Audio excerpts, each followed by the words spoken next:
Needy was a patient in a mental hospital for dangerous inmates. She was known for her violent temper and for attacking guards, which often landed her in isolation. Yet before all this, she had been a normal teenager, bright and hardworking, until a murder changed everything. And it all began with Jennifer's body. The story then shifts back 2 months earlier to a small town called Devil Cattle. The town was famous for its strange waterfall, where the water plunged into a deep hole and never resurfaced. Scientists once tried to study it by dropping objects into the hole, but nothing ever returned. Locals believed the waterfall was linked to another dimension. In this town lived 2 close friends, Jennifer and Needy. At school, Jennifer was admired for her beauty and popularity, while Needy was quieter and stood apart. Their bond was so strong that classmates sometimes suspected they were more than friends. One day at lunch, Jennifer asked Needy to join her that night at a club called Melody Lane. A band named Low Shoulder was performing, and Jennifer was drawn to the lead singer, Nikolai. Needy hesitated because she had plans with her boyfriend, Chip, but Jennifer pressed her to come along. In the end, Needy agreed, and Jennifer reminded her to dress well. Later at home, Needy struggled to pick an outfit. She wanted to look good but not overshadow Jennifer. Chip noticed how much Needy followed Jennifer's lead. To prove their closeness, Needy showed him their matching friendship necklace. That night, Jennifer picked her up, and together they went to Melody Lane, the only busy club in Devil Cattle. As the band Low Shoulder prepared to perform, Jennifer and Needy approached the singer, Nikolai. Needy felt uneasy about a well-known band playing in such a small town, but Nikolai explained he wanted to meet fans everywhere, even in remote places. He offered them drinks. Jennifer accepted hers, while Needy overheard Nikolai and his friend asking if Jennifer was a virgin. Offended, Needy answered for her, then warned Jennifer not to get too close to the band. Jennifer ignored her concerns.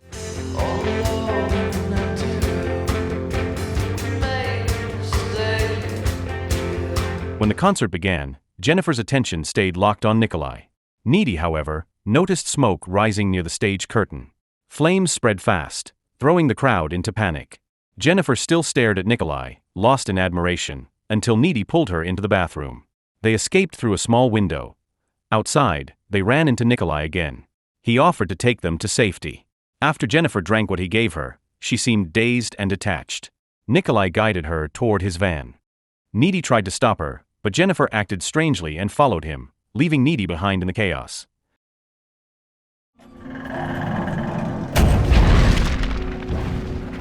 Shaken, Needy returned home and called Chip. She told him about the fire and explained that Jennifer had gone off with the band in their van. She begged him to help her figure out what to do. Chip tried to calm her, but before the call ended, the doorbell rang. Nervous, Needy went downstairs. No one was outside. She hung up and walked back toward her room, but then she heard water running in the kitchen. When she turned off the tap, Jennifer appeared.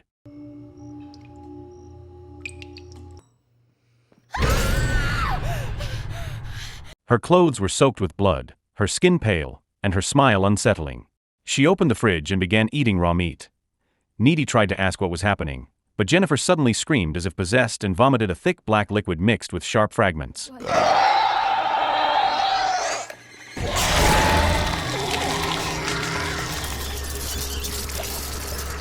Needy froze in terror as Jennifer lunged toward her neck, then abruptly stopped. Without a word, she walked out of the house. The next day, news of the Melody Lane fire spread through the school and across the nation. Nearly everyone inside had died, including a teacher and several students, while Jennifer and Needy were among the few survivors. Sitting in class, Needy remained shaken and silent, remembering how Jennifer once protected her as a child, yet now sensing something dark and unnatural about her friend. During class, Jennifer appeared looking perfectly fine, without a single injury. Needy was stunned, remembering the thick black vomit she had cleaned from her kitchen the night before, the stain still on her hands. When Needy confronted her, Jennifer dismissed it, saying she was imagining things. After school, Needy watched her classmates grieve and later met Chip to explain what she had seen. She told him Jennifer had come to her house looking terrifying, almost inhuman, and had vomited strange liquid. Chip thought the trauma from the fire was affecting her mind and suggested she see a psychologist. Meanwhile, Jennifer approached Jonas, a large student who was mourning the loss of his friend in the fire. She pretended to comfort him, then flirted and lured him into the woods behind the school. They began making out until animals suddenly gathered around them. Jonas sensed danger, but Jennifer remained calm. She pushed him down, revealed a monstrous form, and killed him. Jennifer, Jen.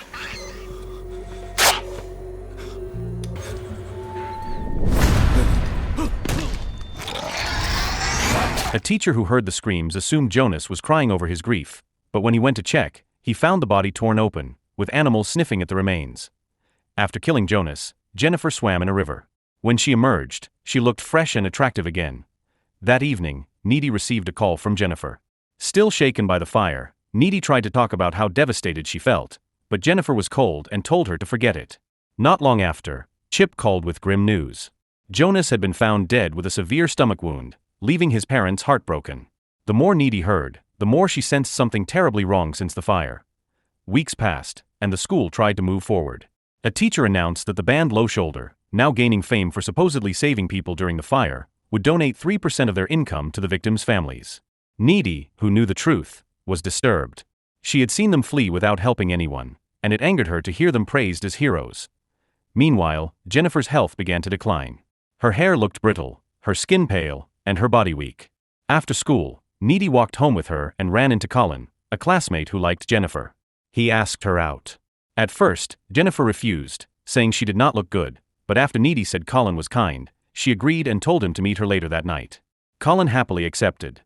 That evening, Chip invited Needy to spend time with him at his house. At the same time, Colin went to the address Jennifer had given him, which turned out to be an unfinished housing area. The front door was locked, so he climbed through a window. Upstairs, he found a room filled with candles, where Jennifer was waiting. She seduced him, then attacked and killed him.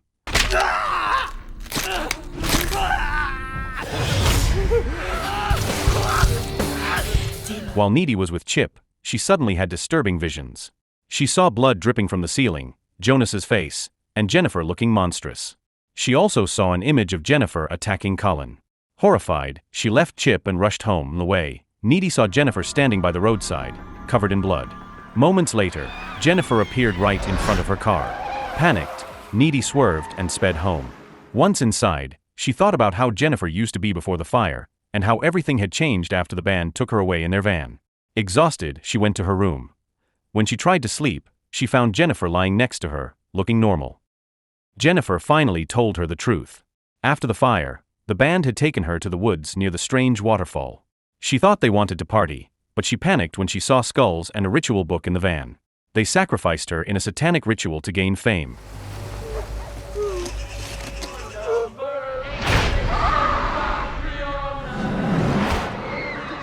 The ritual worked, but the band had assumed she was a virgin. Since she was not, the demon grew angry and remained inside her body. Jennifer said she had technically died but came back to life. From then on, she needed to eat people every month to regain her beauty and strength. Jennifer confessed that the night after the fire she had gone to Needy's house, starving and tempted to attack her, but instead found someone else on the street and killed him. She explained that hunger left her weak and pale, yet after feeding on a person she regained her strength and healed from any wound. Horrified, Needy ordered her to leave.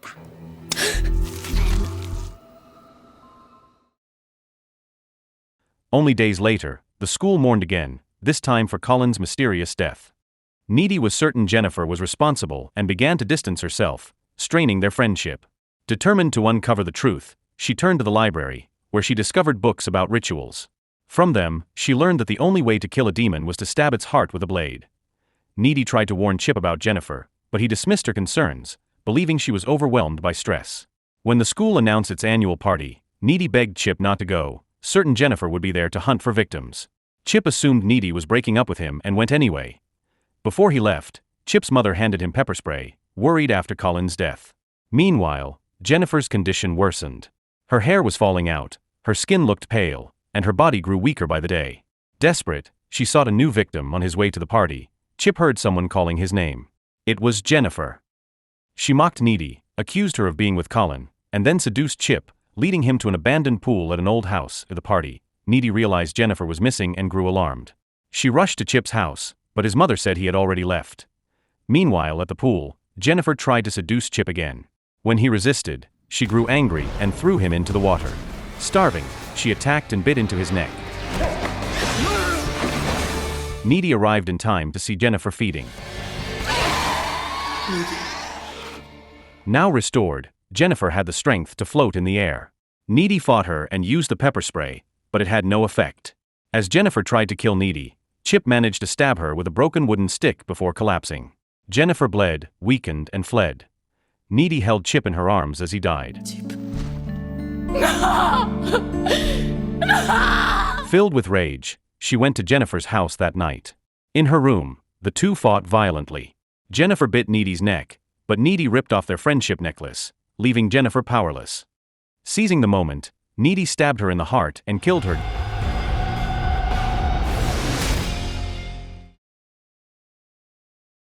Jennifer's mother walked in and found her daughter's body.